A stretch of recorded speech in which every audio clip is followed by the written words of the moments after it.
веќе за нашата прва гостинка. Знаете дека вообичаено во петоците овој прв термин е резервиран за гостин од Аџи Бадем Систина. Ова утро со нас е доктор Лиљана Малиновска-Николовска. Добро утро, докторке. Добро утро. Специјалист по анестезиологија со интензивно лекување. Така е официјално, така? Така е, да. Добро ни дојдовте. Добро ве најдов, благодарам за поканата. Темата ни е анестезија во детската кардиохирургија. Сега, колку што разбрав, кај нас годинава се обележува своевиден јубилеј од постоењето на детската кардиохирургија во Македонија воопшто, така? Ајде малку да се навратиме на самите почетоци, пред 10 години. Так. Како започна се? Почетоците на детската кардиохирургија се точно пред 10 години, кога на клиниката за детска хирургија е формиран тим со чело на доктор Чадиковски. Тој тим работел заедно со американскиот тим, кој што го предводел доктор Бил Новик, тој е познат детски кардиохирург. Тие имаат таму работено 5 години. Меѓутоа, да речам, процветот на детската кардиохирургија настана кога целиот тим се пресели во Аџи Бадем Систина. Тогаш се доделија посебни простории за одделот, се направи посебен оддел за детска кардиохирургија. Тоа беше после 5 години, така? Да, после 5 години.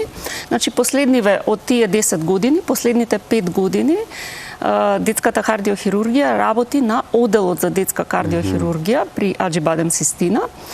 На тој оддел имаме 5 интензивни места и 2 интензивни места со изолации и имаме плюс соби каде што можат децата да бидат со мајките заедно. Тоа се две посебни соби. Тоа е на кој што функционира, принципот на кој што се функционира? Да. Таму функционира детската кардиохирургија и плюс нормално се користат операционите сали.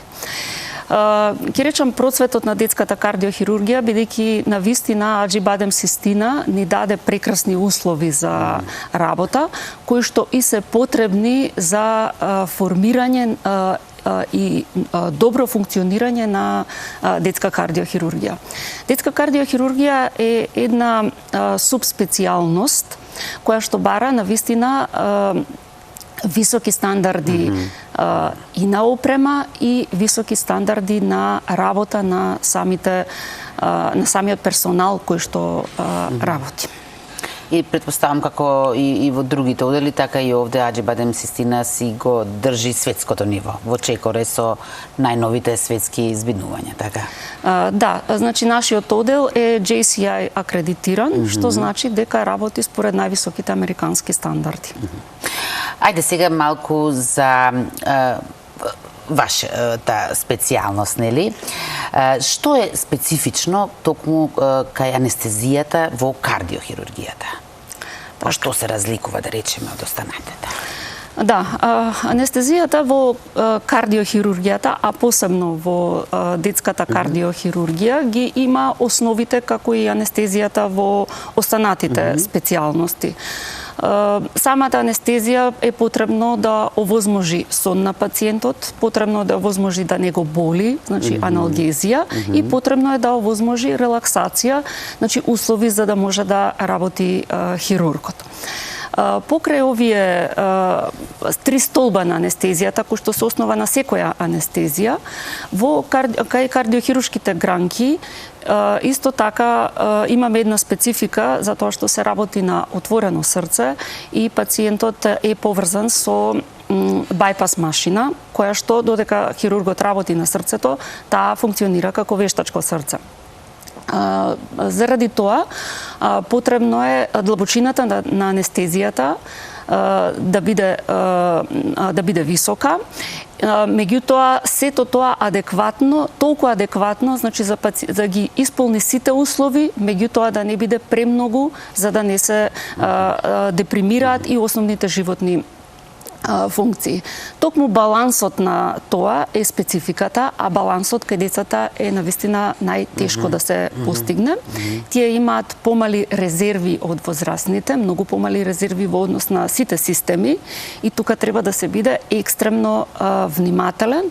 во давањето на анестезијата, во дозирањето на лековите, и исто така и манипулациите кои што ги прават самите анестезиолози, а тоа го знаат, тоа се интубацијата, поставувањето на централните венски линии, на артериските катетри е многу по-специфично и многу е по-тешко за работа, бидејќи тоа се по-мали пациенти. Значи манипулации се викате, бидејќи обично манипулација во негативен контекст го разбираме, ова е нешто друго. Да. Колку е, докторке, самиот тој момент, еве за вас зборувам сега, како иако сте професионалец, оптеретувачки тој момент кога се знае возраста на пациентот? Дали е стресно, притисокот сигурно е поголем? Кај нас има пациенти, да речам, од најмалите пациентчиња кои што се прематурни новороденчиња. Значи сме имале отприлика најмалото што сме работеле било 1 килограм, па имаме се до големи пораснати адолесценти до 18 години.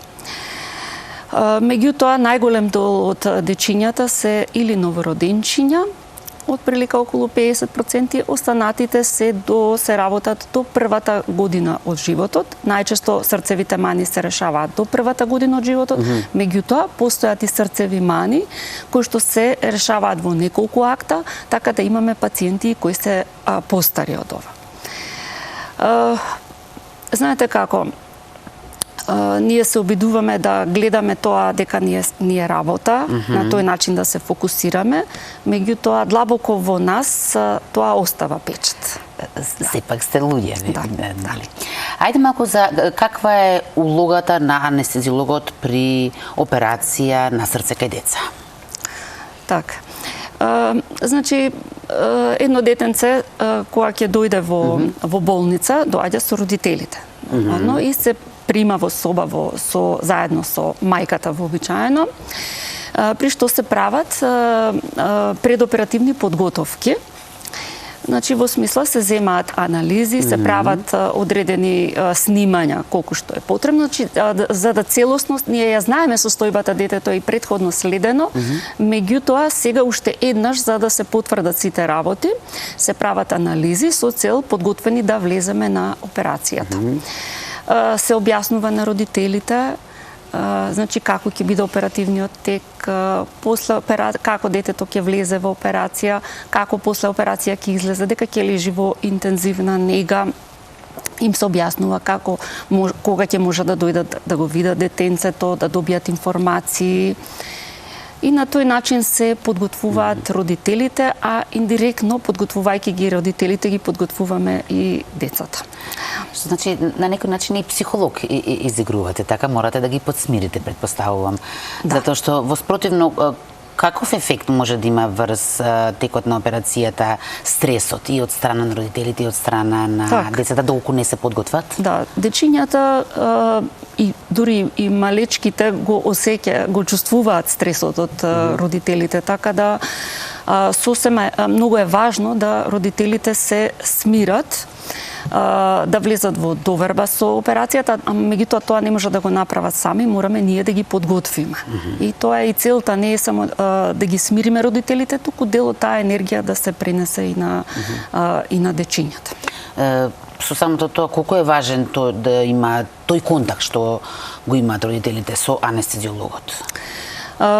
Многу е важен, бидејќи со хирургот обично родителите разговараат за предоперацијата, разговараат за сите аспекти на операцијата.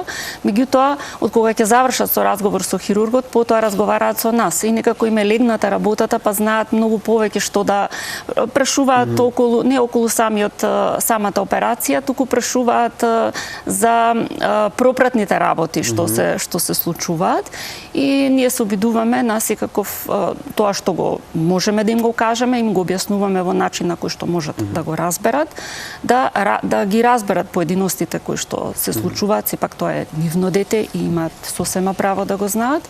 И кои им се најчесто поставуваните прашања? Најчесто поставуваните прашања се кога детето ќе се разбуди, кога ќе биде свесно, кога ќе почнете да му давате да јаде, дали ќе го боли детето, дали ќе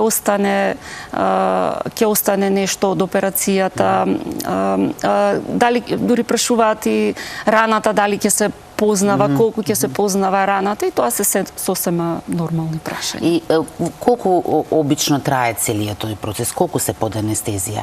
И дали влијае на некој начин ако се подолго под анестезија? Да. Истражувањата покажуваат дека самата анестезија, до сега се правени многу истражувања, меѓутоа најдено е дека анестезијата не влијае понатака, посебно за развојот на мозокот се зборува. Не влијае понатака за развојот на мозокот. Меѓутоа, доколку имаме повеќе компликации се случат во текот на самата операција, можно е да се остави некаква да има некаква последица. Меѓутоа, вообичаено нема никаква последица врз здравието на детето понатак. Се прави исто така и мониторинг на самото мозоче и интраоперативно и постоперативно, со цел да се спречат несакани случувања. Што значи од ваш агол гледано, како анестезиолог, колку се ризични самите интервенции? Не се сите интервенции во ист кош, да кажам. Постојат срцеви мани кои што не се високо ризични. Иако секоја операција на отворено срце носи ризик за разни работи, така да ние ги запознаваме родителите. Постојат срцеви мани кои што се доста комплексни, кои што се потребни неколку операции, и тие се навистина високо ризични интервенции. Исто така, колку е помало детенцето, значи колку операцијата се прави во новороденечка возраст, таа се смета за повисоко ризична отколку ако е детето постаро. Меѓутоа, постојат интервенции кои што мора да се направат во новороденечка, бидејќи тие возраст, бидејќи се инкомпатибилни со живот ако не се направат тогаш. Од вашата кариера до сега, кој момент кога станува збор за операција на срце кај деца ви оставил најголем впечаток? Што никогаш нема да заборавите? Или вака да ви кажам, работата како работа се работи. Меѓутоа, моментот кога децата ќе си одат од кај нас, ми е, да кажам, така многу емотивен момент кој ќе ги видиме како си заминуваат дома здрави со насмејани родители. Среќен крај на приказната. Да, тоа навистина, а останатиот дел некако тоа се заборава. Верувајте, се заборава, сите се она што е поминато. Меѓутоа, на крајот кога ќе видите како дечињата ќе си заминат дома здрави, навистина не се заборава. Би сакала само уште да ве прашам на самиот крај, со оглед на тоа што сите, дури најголемите лаици, знаеме дека како се развива медицината, се развива технологијата, па ме интересира токму кога станува збор за анестезијата кај операција на срце на деца, каков е напредокот? Кои се некои најголеми достигнувања, да речеме, најзначајни? Така. Па гледайте, детската кардиохирургија е навистина специфична затоа што секоја срцева мана е, да кажам, различна. Постојат одредени, да кажам, типови кои што се класифицирани срцевите мани, меѓутоа секоја од нив е, да кажам, приказна за себе. Работата на отворено срце потекнува некаде од на отворено срце кај дете од прилика на средината на минатиот век. Значи скоро, сега нема се уште 100 години, меѓутоа принципот на работа е се уште ист. Принципот на работа е со бајпас, со употреба на бајпас машина, но се она што се употребува, сите апарати се навистина многу напреднати. Значи се она што се употребува, да. И ние во Аџибадем Систина користиме навистина најнова технологија во однос на апаратурата која што многу ни помага, навистина многу ни помага во работата. Доктор, многу ви благодарам на ова ваше гостување. Ви посакувам понатаму успешна работа. Секако и многу среќни дечиња што ќе напуштат среќно вашата болница. Бидејќи рековте тие моменти најмногу ве радуваат. Ви благодарам уште еднаш за поканата. Поздрав до гледачите на Алфа телевизија.